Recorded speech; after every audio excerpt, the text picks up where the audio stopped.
बिस्मिल्लाहिर्रहमानिर्रहीम। दीन इस्लाम में हमें एक अहम उसूल प्रिंसिपल सिखाया जाता है, जहाँ प्रॉफिट मोहम्मद सल्लल्लाहु अलैहि वसल्लम कहते हैं कि हमें हमेशा अपने टाइम, अपने ज़माने की आशनाई और उससे अप टू डेट रहना चाहिए। और अगर हम ये नहीं करेंगे तो हमें भारी नुकसान झेलना पड़ेगा। एक अच्छा एग्जाम्पल देता हूँ। एक ज़माना था जब फ़ोटोग्राफ्स खींचने के लिए हमारे पास कैमराज हुआ करते थे और उन कैमरा में हम वो फ़ोटो की रोल डालते थे। अब एक ही कंपनी थी जो मशहूर थी उन फ़ोटो की रोल्स के लिए, और वो थी Kodak. 80% of the market share इस कंपनी के पास था। लेकिन 2012 में इसी कंपनी ने बैंक्रप्सी यानी दिवाला निकाल दिया।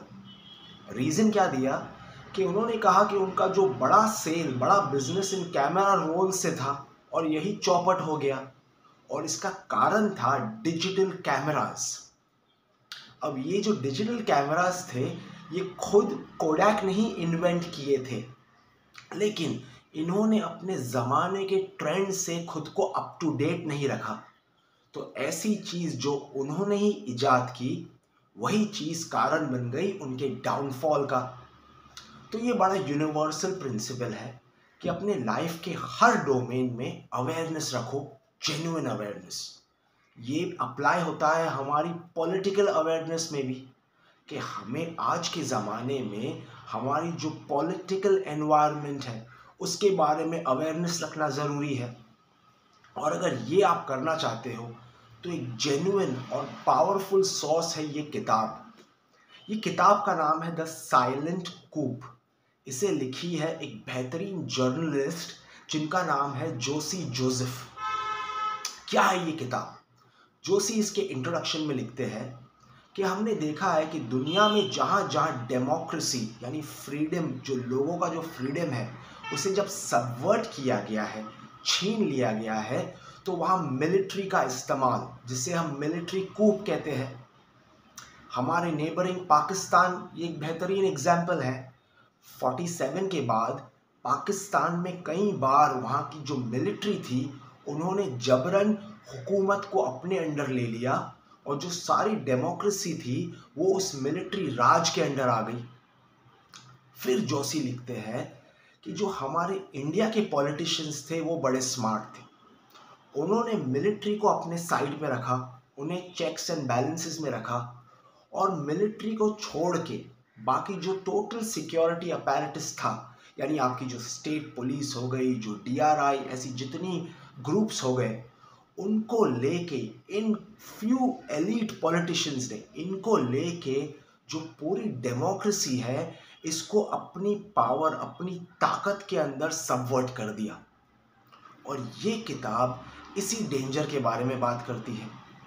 और ये आजकल का फिनोमिनन नहीं।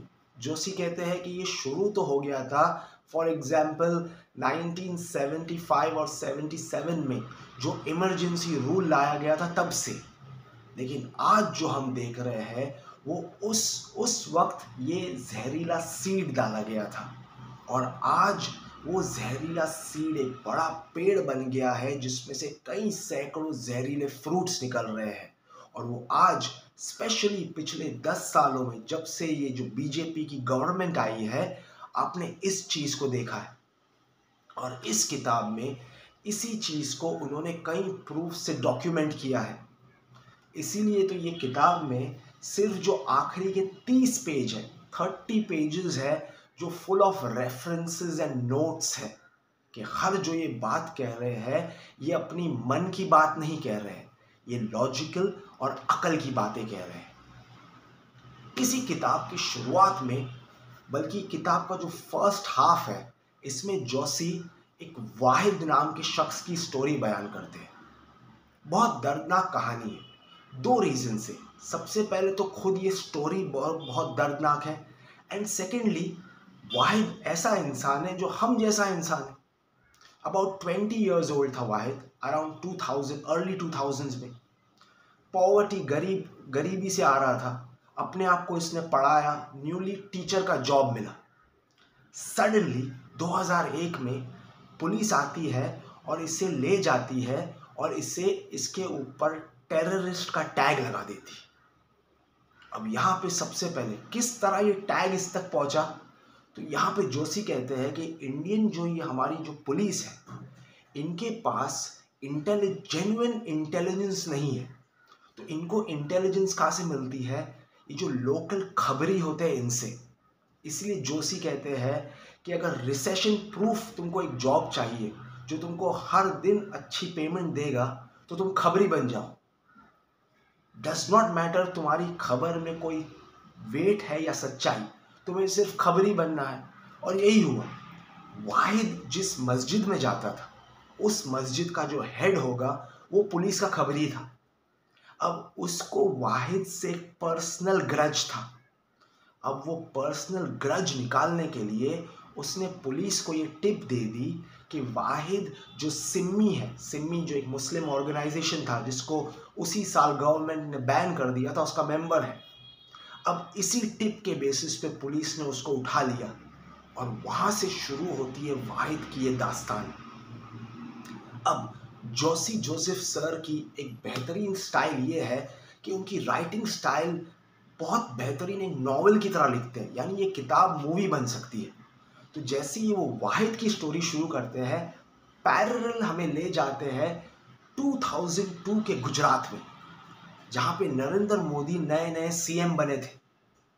और उस वक्त गुजरात में विद इन 2 days एक खतरनाक कार्नेज हुआ था।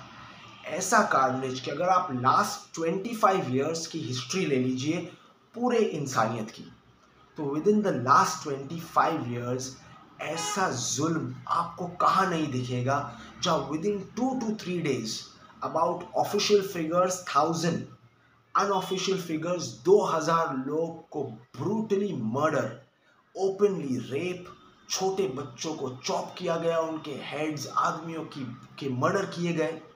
ये कब हुआ था? जो गोधरा में जो वायलेंस हुआ था। इस बुक में डॉक्यूमेंटेड है कि उस इवेंट के बाद जब एक कमेटी बिठाई गई, उस कमेटी ने यही कंक्लूड किया कि जो फर्स्ट डे से जब सीएम ने ओपनली आके ऐलान कर दिया कि ये प्लान टेरर अटैक था, फिर जो वो विक्टिम्स थे जो हिंदू पहले जलाए गए थे, उनको ओपनली आई थिंक गोधरा से अहमदाबाद ले जाया गया, ओपनली लोगों के बीच में नारे लगाए गए।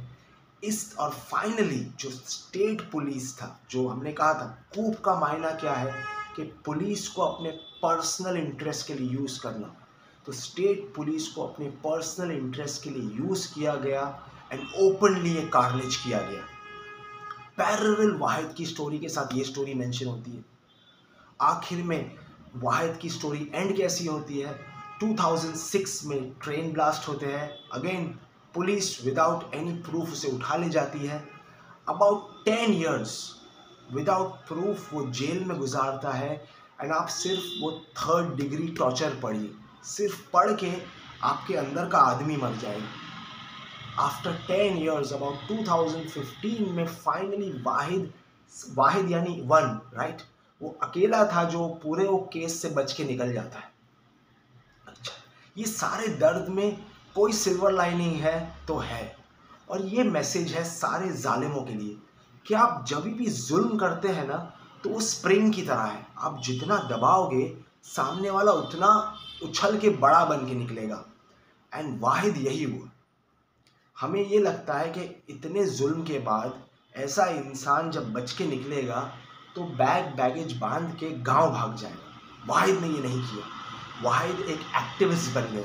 इन्होंने एक किताब लिखी है, इनका यूट्यूब पे एक चैनल है जहाँ पे ऐसे फर्जी जो केसेस बनते हैं, जहाँ गवर्नमेंट अलग अलग बड़े बड़े टर्म्स UAPA ले लो, NSA ले लो, इसके नाम पे किस तरह जेन्युइन वॉइस को दबा रही है, ऐसी चीज़ों को वाहिद आज भी हाईलाइट कर रहे हैं। ये ब्यूटी है इस इंसान की। एनीवेज, मैंने जो बयान किया वो सिर्फ इस किताब का ना, मैंने सिर्फ सरफेस बयान किया। हमें याद रखना चाहिए, दीन इस्लाम हमें सिखाता है कि जुल्म करना, ऑपरेशन, गुनाह कबीरा है, यानी ऐसा गुनाह जिसकी सज़ा दुनिया में भी है एंड हेल फायर, नर्क भी है, राइट। लेकिन और एक गुनाह है और वो है चुपचाप बैठे बैठे जुल्म को देखना, ये भी गुनाह है। याद रखिए, जो लोग सिर्फ चुपचाप बैठ के देख रहे हैं, कल इनका नंबर भी आएगा। तो एटलीस्ट अपने लेवल पे जो कर सकते हो, कुछ नहीं तो अपने लेवल पे अपनी नॉलेज को बढ़ाओ। ऐसी किताबें खरीदिए और इन्हें पढ़िए और अपने आप को इंटेलेक्चुअली अपने ज़माने के बारे में आशनाई दीजिए। बेस्ट ऑफ लक और खुदा हाफिज़।